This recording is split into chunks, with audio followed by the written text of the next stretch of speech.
बन गया है, जैसे वर्तमान की सरकार की चूल्हे हिल गई हैं। आज देश के कोने कोने से यहाँ कर्मचारी पहुंचे हैं और सिर्फ एक ही मांग है कि ओपीएस हमारी पुरानी पेंशन को बहाल करो।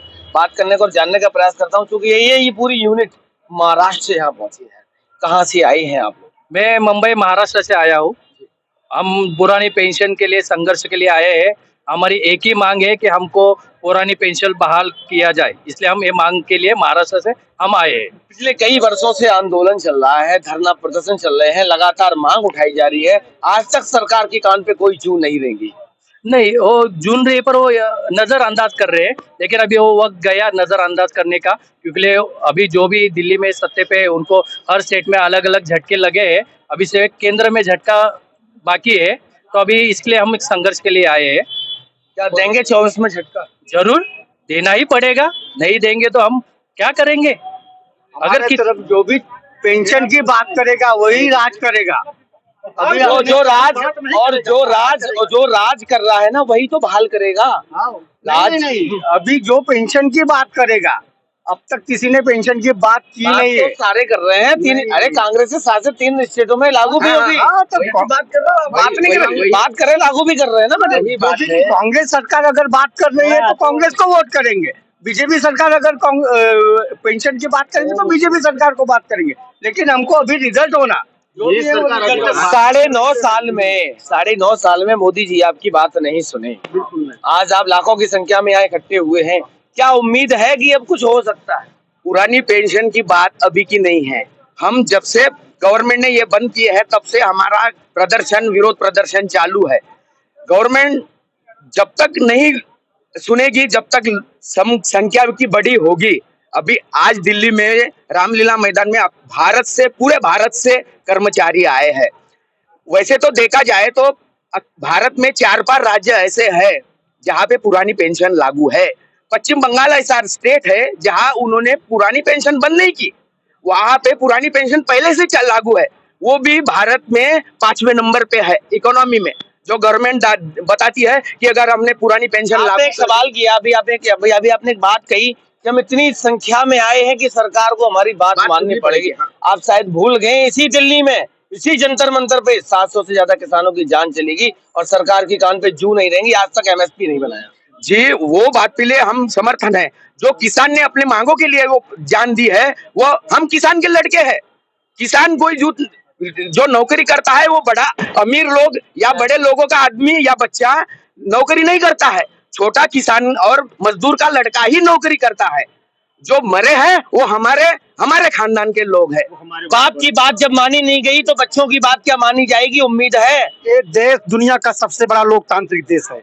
जय जवान जय किसान चैनल के माध्यम से मैं आपका स्वागत करता हूं। और जवान की बात है, जो किसान की बात है, पेंशन की बात है, जो अलग अलग मुद्दे सब एक जुड़ा मामला है। अब हम लोग उत्तर प्रदेश की धरती से, मैं जनपद अमेठी के लोकसभा के मिलान करता यहाँ पे आया हूँ। नरेंद्र मोदी जी से मैं कहना चाहता हूं कि जब आप सामान्य नागरिक संहिता की बात करते हैं, एक देश एक विधान की बात करते हैं, 1 इलेक्शन 1 नेशन की बात करते हैं, यहाँ तक कि पूरे देश में एक तरह जीएसटी की बात करते हैं, तो एक देश में किस तरह से 2 पेंशन की बात है? जो पेंशन का मामला है, पेंशन का मामला नहीं है। सरकारी संस्थाओं को बेचा जा रहा है। पेंशन खत्म करके वो पहला पावदान था। उदारीकरण, वैश्वीकरण, भूमंडीकरण के नाम पे जो भारत देश, जो समाजवादी पंथ स्टेट था, आज इसके संविधान को तार तार किया जा रहा है।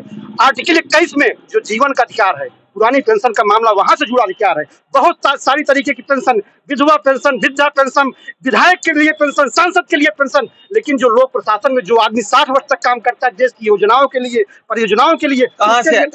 महाराष्ट्र से, चंद्रपुर डिस्ट्रिक्ट। अब आप भी महाराष्ट्र से आए हो, क्या लग रहा है आपको? क्या उम्मीद है बात बनेगी? उम्मीद नहीं है सर जी, हमें पक्का विश्वास है बात बनेगी। और हमारी आप अमेठी से आए हो। अमेठी, मुझे एक बात याद आ गई। अमेठी में वही सांसद है जो कभी डांस करती थी सिलेंडर को लेकर, प्रधानमंत्री को चूड़ियां भेजती थी। आज ना महंगाई की बात कर रहे हैं ना बेरोजगारी की बात कर रहे हैं। देश का दुर्भाग्य है, हमारे देश में राजनेताओं का, जो लाल बहादुर शास्त्री से लेकर चौधरी चरण सिंह से, जो लोग रघुपत रीत प्राण जाए पर बचन न जाए। लेकिन आज बहुत सारे राजनीतिक दल पुरानी पेंशन की बात करते हैं, लेकिन जैसे सत्ता में आते हैं उसी तरह से यहाँ पे जनता की भावनाओं को, हम भी इस देश के एक सामान्य नागरिक हैं, हम भी खेत खलिहान से मिलान करते हैं। आपने किसान की बात कहा, किसान जो बिल आया था, किसानों को मैं उनके संघर्ष को सलाम करूंगा। आज भी इस देश में कर्मचारी संगठन जो हैं, शिक्षक संगठन जो हैं, ये एक नहीं है। जिस दिन एक हो जाएंगे पूरी दिल्ली जाम हो जाएगी, क्योंकि ये देश दुनिया क्या का लगता है आतंकवादी बता दिया जाएगा, नक्सलवादी बता दिया जाएगा, उग्रवादी बता दिया जाएगा? कहाँ भूखा मेरे खून के कतरे में मैं एक मिट्टी का मिलान करता हूं। किसी के कुछ कह देने से मेरे ऊपर असर नहीं पड़ता है, क्योंकि तीर हो गई पर्वत से पिघलनी चाहिए। मेरा मकसद हंगामा खड़ा करना नहीं, बल्कि देश की सूरत बदलनी चाहिए। पुरानी पेंशन खाली कर्मचारियों का मामला नहीं है, आने वाली पीढ़ियों का मामला है। इस देश की संपदा को बचाने का मामला है। देश की सूरत बदलनी चाहिए। कितनी बदलनी चाहिए? इस देश में राम मंदिर बन गया, 5 किलो राशन आपको मिल रहा है, राम राज्य आ गया पूरी तरीके से, अपराध सब खत्म हो गया, एकदम सब चैन की नींद सो रहे हैं। आप कह रहे हैं बदलेंगे? तेरे सीने में ना सही, मेरे सीने में है सही, हो कहीं भी आग, लेकिन आग जलनी चाहिए। ये देश दुनिया का सबसे बड़ा लोकतांत्रिक पथनिरपेक्ष देश है। यहाँ पे सरदार वल्लभ भाई पटेल राम प्रसाद बिस्मिल के साथ अश्फाक उल्लाह खां भी कहते थे कि मैं इस देश का पहले मुसलमान नहीं, पहले भारतीय हूँ। जो लोग धर्म के नाम पे, जात के नाम पे, वर्ग के नाम पे इस देश को बांटना चाहते हैं, हमारे देश की प्रस्तावना में ही लिखा है कि हम भारत को खंड खंड से रोकेंगे, और जो हमारे भारत की संस्कृति रही है, सब लोग मिलजुल कर, कोई धर्म, हिंदू मुस्लिम सिख। राम प्रसाद बिस्मिल अश्फाक उल्लाह खां को क्या कहते हैं पूरा देश जानता है, लेकिन रमेश बिदूड़ी ने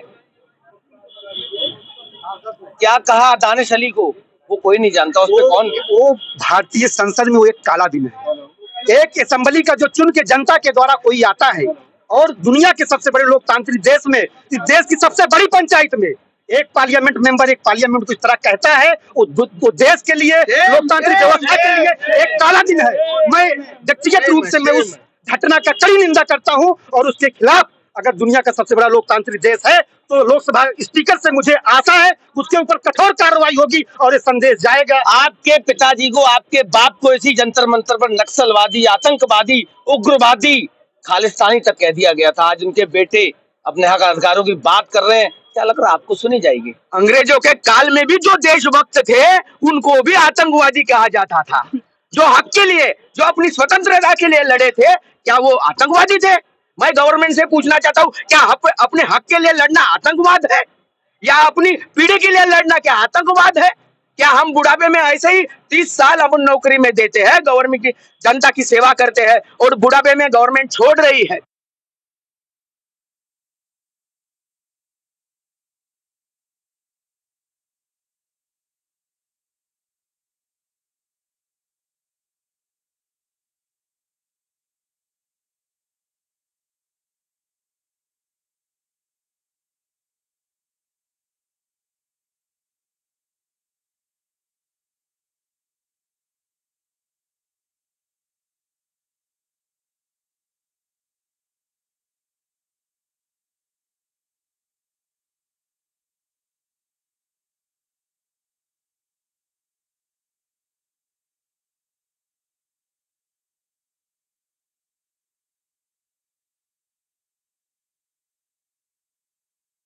है उनको बाद में धर्म आता है।